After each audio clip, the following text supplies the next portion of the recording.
दोस्तों, एक तरफ शेख हसीना जो कभी खुद को बांग्लादेश की सबसे ताकतवर खातून समझती थीं, और दूसरी तरफ एक तालिब इल्मों की बगावत, एक अदालत, एक इश्तिआल अंगेज फैसले और फिर एक सजाए मौत। और कहानी यहाँ खत्म नहीं होती। असल धमाका तो तब हुआ जब भारत पर दबाव बढ़ा और फिर अचानक इब्राहिम तरावरे ने भी अफ्रीका के दिल से भारत को एक सख्त खत लिखकर पूरी दुनिया को चौंका दिया। तरावरे ने अपने खत में क्या कहा, भारत क्या फैसला करेगा, शेख हसीना का मुस्तकबिल क्या होगा। चलिए पूरा मामला समझते हैं, गहराई के साथ, जज्बात के साथ, हकीकत के साथ और जर्नी मार्ग के अंदाज में। दोस्तों, पिछले साल बांग्लादेश में सियासी दर्जा हरारत इस हद तक बढ़ गया कि पूरा मुल्क एक भड़कती हुई आग में तब्दील हो गया। तालिब इल्म सड़कों पर थे, लोग थके हुए थे, गुस्सा हद से ज्यादा बढ़ चुका था। जुलाई अपराइजिंग, एक ऐसी तहरीक जो सिर्फ एक मुतालबे से शुरू हुई, लेकिन देखते ही देखते हुकूमत गिर गई। शेख हसीना पर इल्जाम था कि उन्होंने जून, जुलाई और अगस्त के एहतजाजात के दौरान बेपनाह ताकत इस्तेमाल की। लोग मारे गए, सैकड़ों जख्मी हुए और मुल्क तकसीम होता चला गया। फिर 17 नवंबर 2025 को ट्रिब्यूनल का फैसला आया, एक ऐसा फैसला जिसने सबको हिला दिया। शेख हसीना को इंसानियत के खिलाफ जराइम पर सजाए मौत का फैसला सुनाया गया। फैसला सख्त था, मगर अवाम के एक बड़े हिस्से के मुताबिक यह इंतकाम नहीं, इंसाफ था। फैसले के बाद शेख हसीना भारत में मौजूद थीं। बांग्लादेश ने फौरन भारत को एक सरकारी खत भेजा, हसीना को हमारे हवाले किया जाए। भारत ने जवाब में कहा, हमने नोटिस ले लिया है, हम खित्ते के अमन के लिए पुरअज़म हैं, लेकिन भारत इस सूरत हाल में फंस चुका है। दोस्तों, अगर ये हसीना को वापस भेजता है तो सियासी दबाव, अगर वो नहीं भेजता तो मुआहिदा टूटने का खतरा है। दोनों मुल्कों के दरमियान एक्स्ट्राडिशन ट्रीटी है जो कहता है जुर्म कम अज कम 1 साल सजा रखता हो तो हवालगी मुमकिन है। दूसरा पॉइंट ये है कि जुर्म दूसरे मुल्क में हुआ हो तब भी हवालगी हो सकती है। तीसरा पॉइंट है दहशतगर्दी और तशद्दुद सियासी जुर्म नहीं माने जाते। और चौथा पॉइंट है अगर मामला सियासत ज़्यादा हो तो मुल्क दरखास्त मुस्तरद भी कर सकता है। और यही वो शिक है जिसने भारत को मुश्किल में डाल दिया है। भारत बांग्लादेश बॉर्डर बहुत लंबा है, सालों तक मुजरम, स्मगलर और बदउन्वान लोग सरहद पार करके बच निकलते रहे। इसी को रोकने के लिए ये मुआहिदा हुआ था। लेकिन इस मुआहिदे में एक खास लाइन है, अगर केस सियासी नौयत का हो तो मुल्क हवालगी से इनकार कर सकता है। अब सवाल ये है, क्या हसीना का केस सियासी है या इंसानियत के खिलाफ जुर्म? यही बहस भारत के अंदर भी चल रही है। दोस्तों, दुनिया खामोशी से ये सब देख रही थी, लेकिन एक शख्स, एक नौजवान अफ्रीकी लीडर खामोश न रह सका। इब्राहिम तरावरे, अफ्रीका के दिल से उठने वाली वो आवाज जिसने फ्रांस की मुदाखलत को ललकारा, जिसने दहशतगर्द गिरोहों के खिलाफ अपनी कौम के सामने डटकर खड़े होने का वादा किया और जो हमेशा मजलूमों की बात करता है, उसी तरावरे ने अचानक भारत को एक खत लिख दिया। खत का लहजा इतना सख्त, इतना वाज़े, इतना ताकतवर था कि आलमी मीडिया हिल गया। तरावरे ने लिखा, भारत को फैसला करना होगा। शेख हसीना ने सिर्फ सियासी गलतियां नहीं की, उसने मासूम बच्चों, नौजवानों और बूढ़ों का खून बहाया है। ये इंसानियत का जुर्म है, सियासत नहीं। मैं भारत से मुतालबा करता हूं कि उसे इसके किए की सजा मिलनी चाहिए। तरावरे ने मजीद लिखा, हम अफ्रीका के लोग, मुस्लिम ममालिक और दुनिया के मजलूम एक मिसाल कायम करना चाहते हैं। आज अगर एक ताकतवर को छोड़ दिया गया तो आने वाली नस्लें कभी इंसाफ पर यकीन नहीं करेंगी। लिहाजा इस फैसले को तारीख बनने दें। दोस्तों, ये वो जुमले थे जिन्होंने पूरे एशिया और खसूसन भारत को हैरान कर दिया। दोस्तों, अगर बांग्लादेश के अंदर की बात की जाए तो कुछ लोग कहते हैं ये सब सियासी इंतकाम है, कुछ कहते हैं ये इंसाफ है, लेकिन देर से ही सही।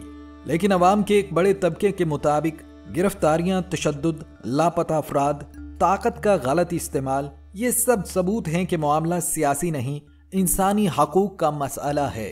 दोस्तों, कोटा सिस्टम जो आज़ादी के मुजाहिदीन की नस्लों के लिए था, उसे लोग नाइंसाफी समझने लगे। मुजाहिरे बढ़े, एहतजाज फैला और फिर नौजवानों के गुस्से ने सब कुछ बदल दिया।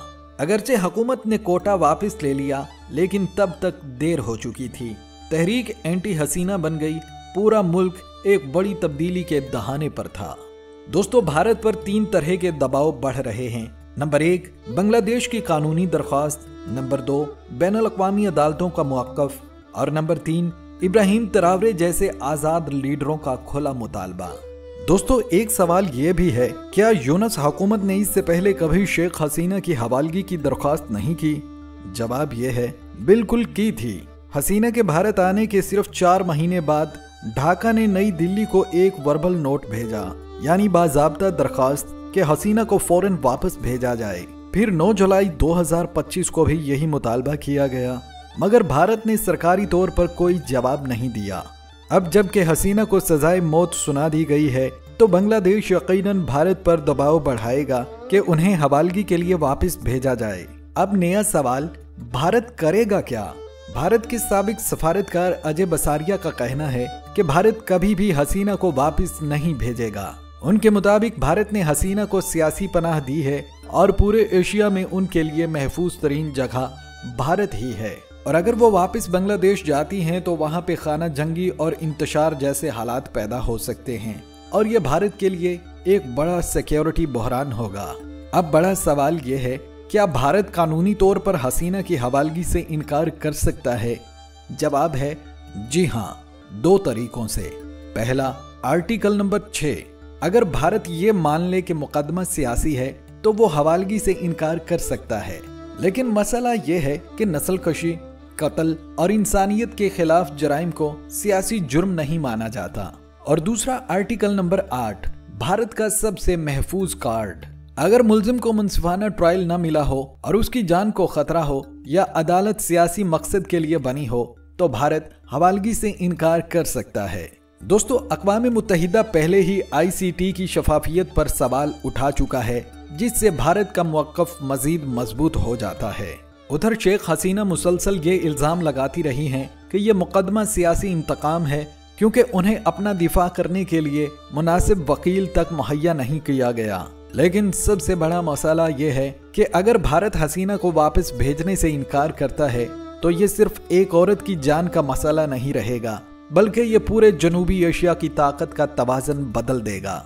ढाका और दिल्ली के ताल्लुकात खराब होंगे और बांग्लादेश बराह रास्त चीन, पाकिस्तान ब्लॉक की तरफ झुक सकता है, जो भारत के लिए सबसे बड़ा सफारती खतरा होगा।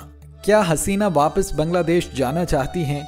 उन्होंने एक हैरान कुन बात कही, मैं तब ही बांग्लादेश लौटूंगी जब मुल्क में दोबारा जमहूरियत बहाल होगी। ट्रायल के बाद उनका कहना है कि ये एक झूठा तमाशा है, बल्कि उन्होंने इस फैसले को कंगारू ट्रिब्यूनल तक करार दिया है, यानी ऐसा कोर्ट जो सिर्फ सियासी इंतकाम के लिए चलाया जा रहा है। दिलचस्प तरीन हकीकत यह है कि यही ICT, जिसे हसीना ने खुद 2010 में कायम किया था, आज इसी अदालत ने उन्हें मुजरम करार दे दिया। उस वक्त ये अदालत 1971 के जंगी जराइम की तहकीकात के लिए बनी थी। शायद उन्हें भी अंदाजा ना था कि यही अदालत एक दिन उन्हें सजाए मौत दे देगी। ये अदालत इतनी ताकतवर है कि किसी भी बड़े से बड़े लीडर, वजीर या साबिक वजीर आला तक को गिरफ्तार करके ट्रायल कर सकती है। अब एक और सवाल ये है, क्या हसीना के पास कोई कानूनी रास्ता बाकी है? जवाब है जी हाँ, वो बांग्लादेश की आला अदालत में अपील कर सकती हैं, बैनुल अक़वामी इंसानी हकूक के इदारों से शिकायत कर सकती हैं, और वो किसी भी मुल्क में सियासी पनाह ले सकती हैं। दुनिया की नजरें अब इसी पर हैं कि हसीना कौन सा रास्ता इख्तियार करती हैं और भारत इस बहरान में क्या हिकमत अमली अपनाता है। दोस्तों, दूसरी तरफ तरावरे ने एक और वर्चुअल बयान दिया है, जिसमें उन्होंने कहा, मैं मुस्लिम दुनिया के हुक्मरानों से कहता हूँ, आज एक मजलूम कौम इंसाफ मांग रही है। अगर हमने जालिम को बचाया तो हम अपने बच्चों को सिखाएंगे कि ताकतवर हमेशा जीतता है। हम ऐसा नहीं होने देंगे। हसीना का केस इंसानियत का केस है, सियासी नहीं। इसके बाद मुस्लिम दुनिया में भी बहस छिड़ चुकी है। दोस्तों, दुनिया एक नई सियासी लहर से गुजर रही है। बांग्लादेश का फैसला सिर्फ एक खातून का फैसला नहीं, बल्कि ये एक तारीख का फैसला है। भारत के पास अब 2 रास्ते हैं, या तो मुआहदे के खिलाफ हसीना को वापस कर दे या सियासी शिक का सहारा लेकर इनकार कर दे। लेकिन सबसे हैरान कुन चीज ये है कि ये एशिया का मामला था और इसे हिला कर रख दिया अफ्रीका के नौजवान लीडर इब्राहिम तरावरे ने। तारीख लिखेगी कि जब दुनिया खामोश थी तो एक नौजवान ने कहा, खून मजलूम का हो, इंसाफ लाजम हो। अब देखना यह है कि भारत क्या फैसला करता है और शेख हसीना का अंजाम क्या होता है। दोस्तों, अब आपसे यही गुजारिश है कि इस वीडियो को लाइक करें, शेयर करें और कमेंट्स में भी अपनी राय जरूर दीजिएगा कि आप क्या सोचते हैं। और हाँ, जाते हुए चैनल को सब्सक्राइब करना मत भूलिएगा। मिलते हैं अगली एक नई वीडियो के साथ। अल्लाह निगहबान।